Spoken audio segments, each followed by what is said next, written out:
اب میں آپ کو ذرا اس جو انسانوں میں سے انسان دشمنی کا جن کا سب سے بڑا رول ہے، میں ان کی 2000 سالہ تاریخ کا آپ کے سامنے نقشہ رکھنا چاہتا ہوں۔ ان 1400 سال کا تو میں نے صرف 4 آپ کو پوائنٹس بتائے۔ موسیٰ سے عیسیٰ تک 1400 برس علیہ الصلوۃ والسلام، 2 مرتبہ عروج، 2 مرتبہ زوال، اشیریوں کے ہاتھوں پٹوائی، بابلیوں کے ہاتھوں پٹانا، گریکس کے ہاتھوں مرمت، رومنز کے ہاتھوں مرمت۔ یہ جو 2000 سال ہیں، کیونکہ اب تو ظاہر بات ہے 21ویں صدی شروع ہو گئی، 20 صدیاں حضرت مسیح کو پوری ہو گئی۔ پہلی بات نوٹ کیجئے، حضرت مسیح کی پیدائش ہے سن 1 قبل مسیح۔ یہ نقطہ آپ نے کبھی سنا ہے یا نہیں؟ جب ملینیم کا سلسلہ شروع ہوا تھا پچھلے سال، تو میں نے بیان کر دیا تھا کہ ایک عجیب حساب کے اندر انہوں نے غلطی کی ہوئی ہے۔ حضرت مسیح کی پیدائش ہوئی 25 دسمبر کو، سن انہوں نے شروع کر دیا، جو اس کے بعد جنوری آئی تو پہلا سال شروع ہو گیا۔ اگر جنوری سے پہلا سال شروع ہوا تو یہ 6 دن جو ہے تو اس کے پچھلے سال میں تھے، لہذا کہا جائے گا کہ Jesus Christ was born 1 year before Christ, BC۔ تو 1 قبل مسیح میں حضرت مسیح کی پیدائش ہوئی۔ یہ آخری اسرائیلی نبی اور رسول۔ یہودی علماء کی مخالفت، دشمنی، سولی پر چڑھوا دینا میں بیان کر چکا ہوں۔ سن 33 عیسوی میں، جبکہ حضرت مسیح کی عمر 33 برس تھی، اللہ تعالیٰ نے انہیں زندہ آسمان پر اٹھا لیا، لیکن یہودیوں نے اپنے خیال کے مطابق انہیں سولی پر چڑھوا دیا، ان کی موت واقع ہو گئی۔ اگرچہ اس کے بعد یہ اختلاف ہے ان میں، یہودی کہتے ہیں وہ سولی پر چڑھ گیا، ختم ہوا، مر گیا۔ عیسائی کہتے ہیں نہیں، انتقال ہوا ہے مسیح کا صلیب پر، لیکن پھر وہ دوبارہ زندہ ہو گئے ہیں۔ ان کی لاش ایک غار میں رکھ دی گئی تھی، وہاں ریزریکشن ہو گیا، ان کا باعث بعد الموت وہی ہو گیا، اور پھر انہیں اللہ نے زندہ آسمان پر اٹھا دیا۔ تو ہمارے اور عیسائیوں کے درمیان نوٹ کر لیجئے، یہ چیز مشترک ہے کہ حضرت مسیح آسمان پر زندہ اٹھائے گئے۔ فرق کیا ہے؟ وہ سمجھتے ہیں کہ سولی دیے گئے، سولی پر مرے، پھر زندہ ہوئے، پھر گئے۔ ہم سمجھتے ہیں کہ نہیں، وما صلبوہ وما قتلوہ، انہوں نے نہ صلیب دے سکے انہیں اور نہ انہیں قتل کر سکے، بل رفع اللہ الیہ، اللہ نے اٹھا لیا۔ پھر ہمارا اور یہ اس کا عیسائیوں کا ایک اور اتفاق ہے، سیکنڈ کمنگ آف جیسس، حضرت مسیح دوبارہ آئیں گے۔ یہ عیسائیوں کا بھی عقیدہ ہے اور ہمارا بھی۔ بہرحال تو جیسا کہ میں نے عرض کیا کہ اس وقت یہ عذاب استیصال، عذاب اکبر کے مستحق ہو چکے تھے، لیکن اللہ نے ان کی مدت دراز کی ہے۔ لیکن ان پر دنیاوی عذاب کا ایک کوڑا جو ہے اللہ تعالیٰ کی طرف سے اسی وقت برسا، دنیاوی عذاب دنیا میں رہتے ہوئے ختم نہیں کیا۔ 37 برس بعد، حضرت مسیح کے رفع سماوی کے 37 برس بعد، سن 70 میں یہودیوں نے بغاوت کی رومیوں کے خلاف۔ رومی ٹائٹس جنرل تھا ایک، اس نے پھر جو حملہ کیا ہے، 1,33,000 یہودی ایک دن میں قتل کیا یروشلم میں، اور ہیکل سلیمانی گرا دیا۔ وہ ہیکل پہلے بھی گرا تھا، پہلے 1400 سال کے دوران میں بھی نبوکدنضر نے گرایا تھا، لیکن پھر اس کے 150 سال بعد انہوں نے دوبارہ بنا لیا تھا، اس لیے وہ اسے سیکنڈ ٹیمپل کہتے ہیں۔ پہلا ٹیمپل جو حضرت سلیمان نے بنایا تھا، نبوکدنضر نے گرا دیا 587 قبل مسیح میں، پھر دوبارہ انہوں نے 150 سال کے بعد بنا لیا۔ وہ اس تاریخ کا حصہ ہے، میں نے جس کے بارے میں آپ کو تفصیل نہیں بتائی۔ اس میں یہ ہوا سن 70 میں وہ گرا دیا گیا، وہ آج تک گرا پڑا ہوا ہے۔ نمبر 2، یہ کہہ دیا گیا کہ یہودیوں اس ارض فلسطین سے نکل جاؤ، تم یہاں نہیں رہ سکتے اب۔ لہذا جس کا جہاں سینگ سمایا چلا گیا، یورپ میں چلے گئے، ایشیا میں آ گئے، عرب میں آ گئے، یہ 3 قبیلے جو رات بھی میں نے عرض کیا تھا، بنو قینقاع، بنو نذیر اور بنو قریظہ، یہ وہاں سے آ کے مدینے میں آباد ہو گئے۔ جس کا جہاں سینگ سمایا، افریقہ میں، ہندوستان میں، جہاں چلے گئے، ڈایاسپورا اسے کہتے ہیں، وہ آپ نوٹ کر لیجیے اس لفظ کو، ڈایاسپورا، ہمارا دور انتشار، جبکہ ہمیں ہماری اصل سرزمین تو فلسطین ہے، حضرت ابراہیم کا مسکن، حضرت اسحاق حضرت یعقوب کا مسکن فلسطین، یہ ہے ہماری اصل جاگیر، یہ تو ہماری جدی پشتی جاگیر ہے، لیکن یہاں سے نکال دیے گئے سن 70 عیسوی میں، اور وہاں سے لے کے 1917 تک ان کا ڈایاسپورا جاری رہا۔ یہ دور انتشار ہے۔ اس دور انتشار کے اب چند حصے ہیں جس کو میں چاہتا ہوں کہ آپ علیحدہ علیحدہ سمجھ لیں۔ دور انتشار کا جو پہلا جو ہے تقریباً 300 برس رومی حکمران تھے، وہ یہودیوں کے بھی دشمن تھے اور عیسائیوں کے بھی دشمن تھے، عیسائی اور یہودی ایک دوسرے کے بھی دشمن تھے، لیکن رومی سمجھتے تھے کہ یہ ایک ہی تھیلی کے چٹے بٹے ہیں۔ رومیوں کے نزدیک عیسائی بھی یہودیوں ہی کا ایک فرقہ تھے، کوئی علیحدہ مذہب تو تھا ہی نہیں، لہذا رومی جو ہیں رومنز وہ ان دونوں کو ستاتے تھے، مارتے تھے، اور یہ آپس میں لڑتے تھے، یہودی عیسائیوں کو مارتے تھے، عیسائی یہودیوں کو مارتے تھے۔ یہ ہے 300 برس تک کی تاریخ۔ سن 300 عیسوی میں کیا ہوا؟ ایک معجزہ ہو گیا۔ بہت عظیم ایمپرر کانسٹینٹائن، قسطنطین اعظم، رومن ایمپررز میں سے بہت بڑا ایمپرر، وہ عیسائی ہو گئے۔ اب تو معاملہ بالکل تلپٹ ہو گیا، پوری سلطنت عیسائی ہو گئی۔ اب عیسائیوں کے عیش ہو گئے اور یہودیوں پہ مار پڑنی شروع ہوئی۔ اب عیسائیوں کا آپ خود سوچئے کہ جنہیں وہ خدا بنا بیٹھے ہیں، خدا کا بیٹا قرار دے رہے ہیں، ان کے قاتل کون؟ یہودی بدماش۔ لہذا ان کی وہ پٹائی شروع ہوئی ہے یورپ میں، پوری رومن امپائر میں انہیں ذلیل کیا گیا، شہروں میں آمد بند، علیحدہ رہو، گھیٹوز کے اندر رہو۔ یہودی کا نام جو ہے وہ گالی بن گیا، جیسے آج بھی یہودی گالی کہتے ہیں، جیسے خنزیر کا لفظ، آخر وہ بھی اللہ کی مخلوق ہے، لیکن آپ کو معلوم ہے کوئی شخص زبان پر نام نہیں لانا چاہتا خنزیر کا، سور کا، ہے تو مخلوق، وہ بھی ایک حیوان ہے۔ ایسے ہی یہ ہے یہودی، یہودی گالی، جیوٹ گالی۔ لہذا ایک طرف تو ان دونوں کے درمیان دشمنی، جس کو قرآن کہتا ہے وَأَغْرَيْنَا بَيْنَهُمُ الْعَدَاوَةَ وَالْبَغْضَاءَ، ہم نے ان کے مابین دشمنی جو ہے پیدا کر دی ہے۔ اور جب یہ پوری سلطنت عیسائی ہو گئی تو قافیہ تنگ ہو گیا یہودیوں کا۔ اب آئیے 571 عیسوی، یعنی جب کہ ڈایاسپورا کو کتنا عرصہ ہو چکا تھا؟ 500 برس۔ سن 70 سے شروع ہوا نا ڈایاسپورا، جب ٹائٹس نے گرایا ہے ہیکل کو اور نکال باہر کیا انہیں فلسطین سے، بھاگ جاؤ یہاں ایک یہودی بھی نہیں رہے گا، فلسطین سے نکال دیے گئے۔ اس کے پورے 500 برس بعد سن 571 عیسوی میں حضور کی پیدائش ہوئی، ولادت با سعادت محمد الرسول اللہ صلی اللہ علیہ وسلم۔ 610 میں آپ پر وحی کا آغاز ہوا، لیکن حضور کے ساتھ ان کا معاملہ کیا رہا؟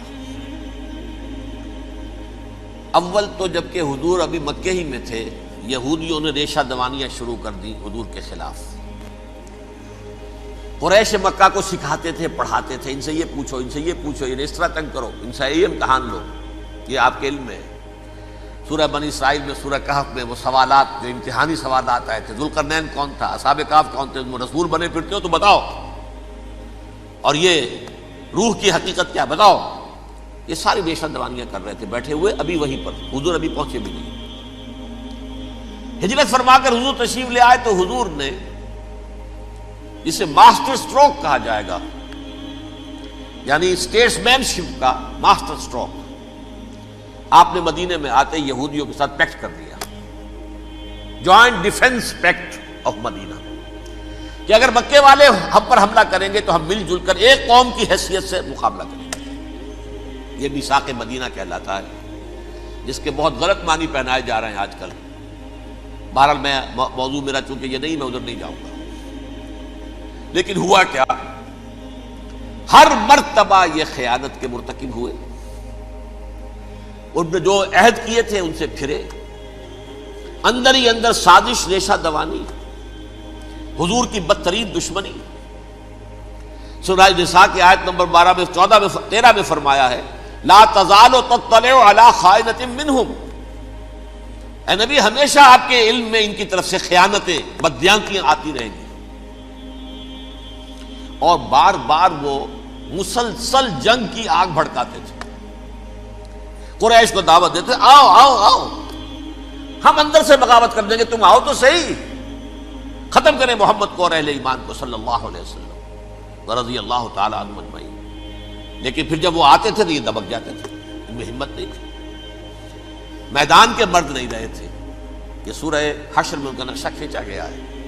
کھلے میدان میں مقابلے کی اس کے اندر صلاحیت ہی نہیں. یہ تو فصیلوں کے پیچھے سے، جیسے عورتیں کہیں دیہات میں لڑائی ہوتی ہے تو مرد جو ہے گلیوں میں لڑتے ہیں، عورتیں اوپر سے پتھر پھینکتی ہیں، بس وہ کام یہ کر سکتے تھے. من ورائے جدر، فصیلوں کے پیچھے سے، جنگ میں میدان میں نہیں آ سکتے. بہرحال قرآن مجید میں ہے یہ سورہ مائدہ کی آیت نمبر 64، کلما اوقدوا نارا للحرب اطفاها اللہ. اکثر و بیشتر مواقع پر تو یہ جب آگ بھڑکاتے تھے جنگ کی، اللہ اسے بجھا دیتا تھا. لیکن بہرحال اس کے باوجود جنگیں ہوئی، غزوہ بدر، غزوہ احد ہوئی کہ نہیں؟ یہ ساری اس اصل شرارت ہوئی. اور اس کے نتیجے میں حضور نے پھر ایک ایک کر کے 3 قبیلوں کو سزا دی. غزوہ بدر کے فوراً بعد بنو قینقاع نکالے گئے مدینے سے، غزوہ احد کے فوراً بعد بنو نذیر نکالے گئے، اور غزوہ احزاب کے بعد بنو قریظہ نکال دیے گئے.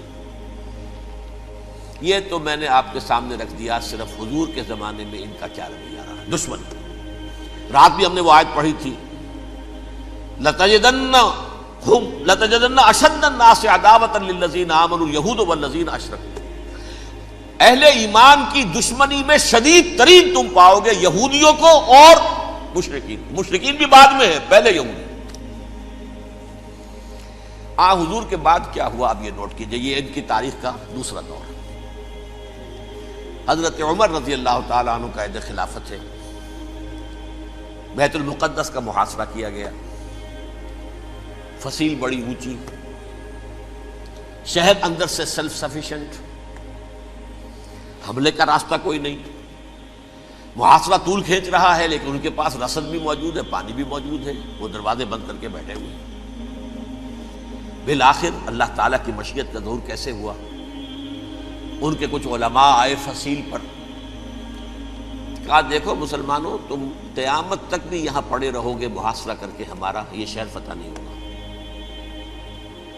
ہاں ایک درویش بادشاہ کے ہاتھوں یہ شہر فتح ہونا ہے، لیکن تمہارے اندر ہمیں وہ نظر نہیں آ رہا. ابو عبیدہ بن الجراح رضی اللہ تعالی عنہ، امین هذه الامہ، ان کا فوراً ذہن گیا وہ درویش بادشاہ مدینے میں بیٹھا ہوا ہے، عمر رضی اللہ تعالی. اب ایک اور عمر بھی ہے جو قندھار میں بیٹھا ہے. نقشہ وہی ہے، سادگی کی حد تک نقشہ وہی، بالکل وہی، اپنی آنکھوں سے دیکھا ہے، وہی سادگی.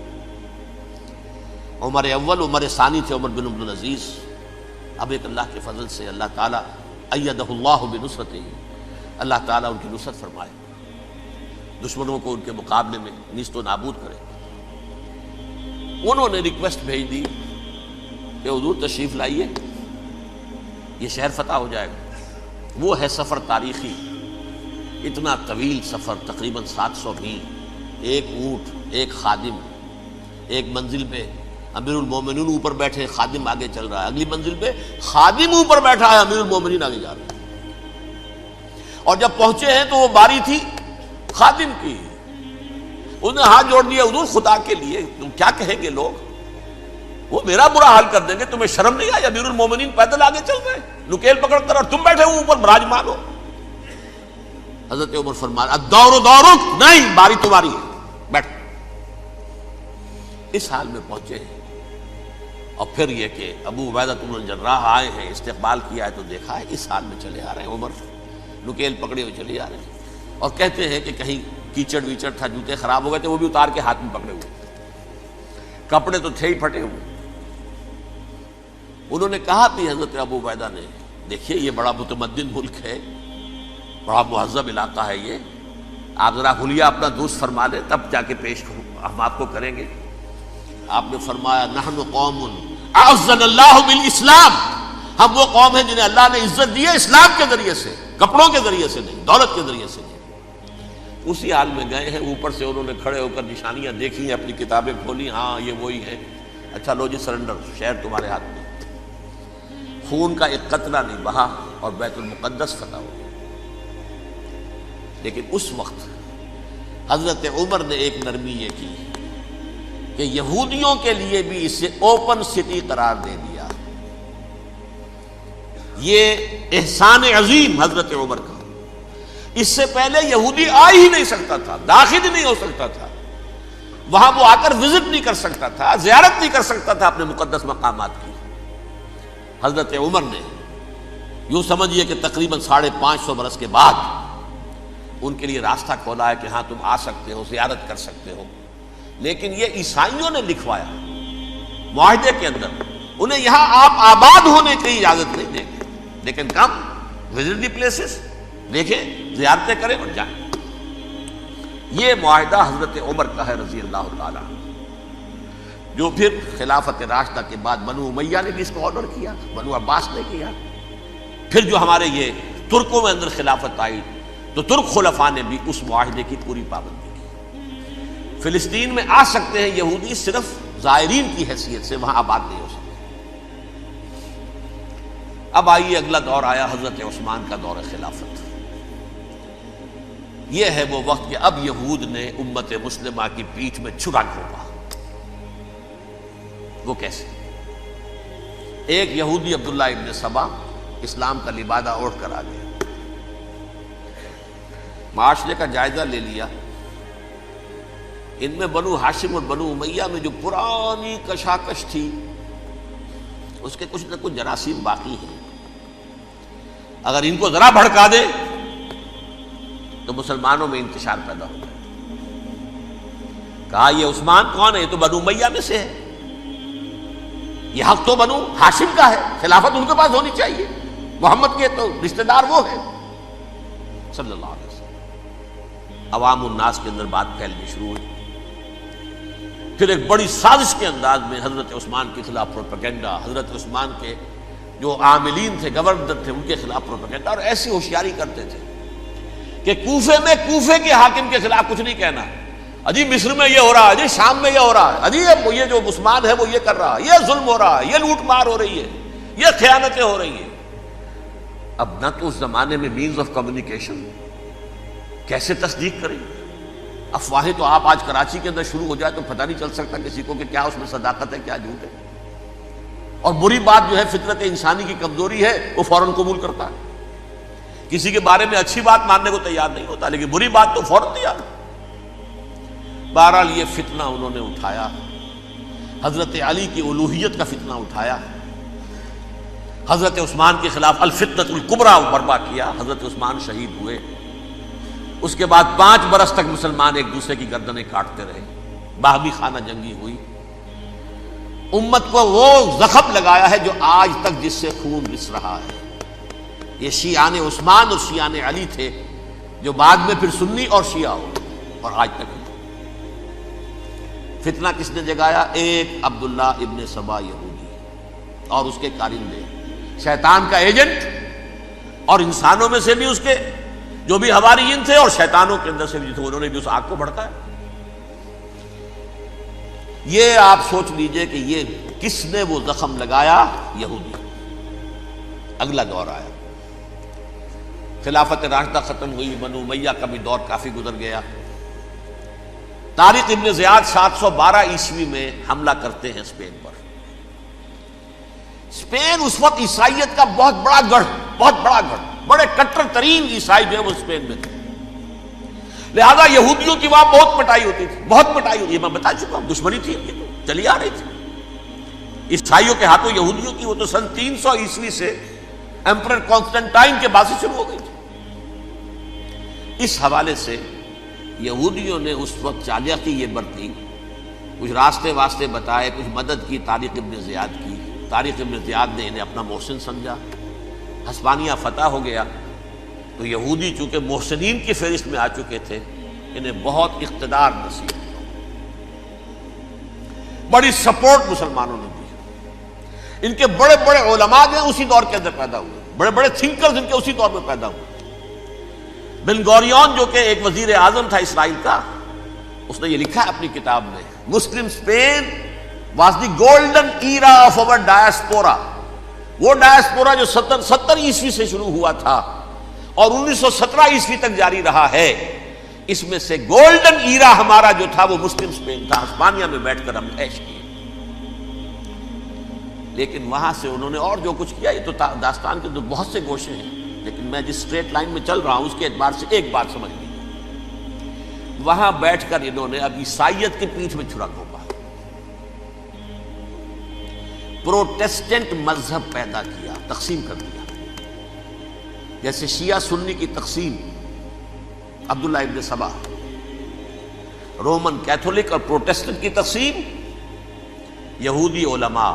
ہوتا کیا تھا، ہسپانیہ کی یونیورسٹیاں ہیں، کارڈووا میں ہے، ٹولیڈو میں ہے، گریناڈا میں ہے، غرناطہ، قرطبہ، تولیتلا، اور وہاں آتے تھے لوگ، فرانس سے چلے آ رہے ہیں نوجوان پڑھنے کے لیے، جرمنی سے چلے آ رہے ہیں، اٹلی سے چلے آ رہے ہیں، 3 ہی ملک قریب ترین پڑھتے ہیں سینٹرل جو یورپ کے ہیں۔ یہاں پر جو ہے وہ اسلام جو نور پھیلا رہا تھا اس سے بھی مستفیض ہوئے، جہالت کے جو ہے پردے ان کے وہ چھٹے، اس کے ساتھ ہی وہ یہودی وہاں ان کے اندر جو جراثیم داخل کر رہے تھے وہ اس عیسائیت کے خلاف بغاوت تھی، جو اس وقت دنیا میں عیسائیت اس وقت تھی، پوپ کا راج تھا دنیا میں اس وقت۔ یورپ میں جو عیسائیت تھی اس میں ایک طرف بادشاہ تھے، لیکن بادشاہوں کی حیثیت وہاں پر یوں سمجھ لیجئے کٹ پتلیوں کی تھی، اصل قوت پوپ کے ہاتھ میں تھی۔ اور پوپ کو انہوں نے جیسے قرآن نے کہا اتخذوا احبارهم ورهبانهم اربابا من دون اللہ، کیونکہ سینٹ پال نے شریعت موسوی ساقط کر دی تھی تو اب شریعت تھی ہی نہیں، پوپ کو اختیار تھا جس چیز کو چاہے حلال قرار دے دے، جس چیز کو چاہے حرام قرار دے دے۔ اتخذوا احبارهم ورهبانهم اربابا من دون اللہ۔ انہوں نے کہا صاحب یہ پوپ کس بلا کا نام ہے، یہ بھی انسان ہے، بات تو ٹھیک تھی نا، اصل حیثیت تو کتاب کی ہونی چاہیے، ڈیوائن بک، دی ریویلڈ اسکرپچر، لہذا یہ کتاب ہر شخص پڑھ سکتا ہے، کوئی پوپ کے باپ کو جو ہے کوئی اس کے لیے پروپرائٹری رائٹس تو نہیں ہے کہ صرف پوپ پڑھ سکتا ہے یا پادری پڑھ سکتے ہیں، ہم بھی پڑھ سکتے ہیں، ہم بھی سمجھ سکتے ہیں۔ یہ باتیں تھی کہ جن کو بڑھا چڑھا کر بیان کر کے اور پوپ کا اقتدار ختم کرا دیا اور توجہ مرکوز کر دی بائبل کی طرف۔ اب بائبل میں بڑا حصہ تو اولڈ ٹیسٹامنٹ کا ہے، نتیجہ کیا ہوا، یہود کی عظمت پروٹیسٹنٹس کے نزدیک مسلم ہو گئی۔ اصل قوم تو یہ ہے، وہ دشمنی بدلی کہ نہیں بدلی، موسیٰ کے امتی یہ ہے، تورات موسیٰ کو دی گئی، ابراہیم کی نسل یہ ہے، لہذا وہ جو دشمنی تھی، جو عداوت تھی کہ ہمارے خدا کو سوری چڑھانے والے ہیں یہ بدماش، اس کا ازالہ ہوا اس پروٹیسٹنٹ مذہب کے نتیجے میں۔ یہ میں اب آپ کو بتاتا ہوں کہ ایک نتیجہ وہ نکلا ہے جسے برٹرنڈ رسل نے بیان کیا ہے، اس کی کتاب ہے ان پریز آف آئیڈلنس، صفحہ 108۔ وہ لکھتا ہے the Christians retaining the Judaic belief in special revelation added to it the Roman desire for world wide domination and the Greek taste for metaphysical subtleties. The combination produce the most fiercely persecuting religion that the world has yet known. یہ 3 چیزیں آ کر عیسائیت میں مل گئی۔ ایک تو جب یہ اولڈ ٹیسٹامنٹ جو ہے وہ ان کے ہاتھ میں آ گئی، اور اس کے میں کچھ آپ کو بتا دیتا ہوں کہ اولڈ ٹیسٹامنٹ کی تعلیمات، کیونکہ یہ اولڈ ٹیسٹامنٹ جو ہے یہ محرف تھی، اصل تورات تو گم ہو گئی تھی 587 قبل مسیح میں، جب پہلی مرتبہ ہیکل جو ہے تباہ ہوا ہے اس وقت ختم ہو گئی تھی۔ اس کے کوئی 150 سال کے بعد انہوں نے یادداشتوں سے مرتب کر کے لکھی ہے، اب اس میں ان کے اپنے خیالات، اپنے امانی، اپنی توجیحات وہ شامل ہو گئی۔ لہذا میں آپ کو حوالے دیتا ہوں، اس کتاب کے اندر مظالم کی جو تعلیم دی گئی ہے، اہل کتاب نے اپنے مظالم قتل عام کے جواز کے لیے تورات میں تبدیلیاں کی اور پیغمبروں پر دہشت ناکی اور بدترین حرام کاری کے الزامات لگائے. سنیے، پہلا حوالہ ہے یہ گنتی باب 31 آیات 17-18. اس لیے ان بچوں میں جتنے لڑکے ہیں سب کو مار ڈالو، اور جتنی عورتیں مرد کا منہ دیکھ چکی ہیں ان کو بھی قتل کر ڈالو، لیکن ان لڑکیوں کو جو مرد سے واقف نہیں اور اچھوتی ہیں اپنے لیے زندہ رکھو. یہ کسی اللہ کی کتاب کا یہ جملہ ہو سکتا ہے؟ کسی ریویل بک کا؟ اور سنیے، یہ ہے استثناء ڈیٹرانومی باب 20 آیت 16-18. پر ان قوموں کے شہروں میں جن کو خداوند تیرا خدا میراث کے طور پر تجھ کو دیتا ہے، کسی ذی نفس کو جیتا نہ بچا رکھنا، جیسا خداوند تیرے خدا نے تجھ کو حکم دیا بالکل نیست کر دینا. مرد، عورتیں، بچے، بوڑھے سب ختم. یہ کتاب مقدس ہے. اور سنیے، سموئیل باب 27 آیت نمبر 9. اور داؤد نے اس سرزمین کو تباہ کر ڈالا اور عورت مرد کسی کو جیتا نہ چھوڑا. نمبر 4، ان سب آباد شہروں کو ماں، عورتوں اور بچوں کے بالکل نابود کر ڈالا. کتاب استثناء باب 3 آیت 6. یہ ہے جو کہہ رہا ہے برٹرنڈ رسل، کرسچینٹی میں آ کر اب یہ 3 چیزیں شامل ہو گئی. ایک تو یہ باربیرین یہ تعلیم جو ہے، اور یہ مذہب کے نام پہ تعلیم، یہ کتاب مقدس کی تعلیم. نمبر 2، رومنز کے اندر جو ایک تمنا تھی ورلڈ ڈومینیشن کی، وہ عیسائیت کے اندر آ گئی. اس لیے کہ پوری رومن امپائر جو ہے عیسائی ہو گئی، تو اسے وراثت کے اندر ورلڈ ڈومینیشن کی جو ایک تمنا تھی وہ مل گئی. اور پھر یہ کہ انہوں نے جو توہمات تھے یونانیوں کے، ان کو بھی اپنے ہاں مختلف شکلوں کے اندر جمع کر لیا. ان 3 چیزوں کا the combination produced the most fiercely persecuting religion that the world has yet known. اس کے نتیجے میں دنیا میں تاریخ انسانیت کے اندر جو بدترین خوخار ترین مذہب ہو سکتا ہے وہ شکل عیسائیت نے اختیار کی. اور اس کا مظہر عتم کیا تھا؟ نوٹ کیجیے، صلیبی جنگیں. ایک بات ٹائم ٹیبل کے اعتبار سے نوٹ کر لیجئے گا. فرسٹ ملینیم ختم ہوا، سیکنڈ شروع ہوا. ان کے 1000 سال ختم ہوئے تو 11ویں صدی میں سیکنڈ ملینیم شروع ہوا، تو پہلی صلیبی جنگیں ہوئی. لاکھوں مسلمان قتل کیے. صرف یروشلم کے اندر اتنا خون بہایا ہے کہ خود ان کے ہسٹورینز لکھتے ہیں کہ جب ان صلیبیوں نے جب گھوڑوں کے ساتھ وہ چل رہے تھے گلیوں میں، تو ان کے گھوڑوں کے گھٹنوں تک خون کی ندی بہ رہی تھی. جہاں سے گزرے ختم کرتے چلے گئے، آبادیاں کی آبادیاں ختم کر. اگرچہ اس کروسیڈ میں گیہوں کے ساتھ گھن بھی پیسا، یہودی بھی بہت مارے گئے.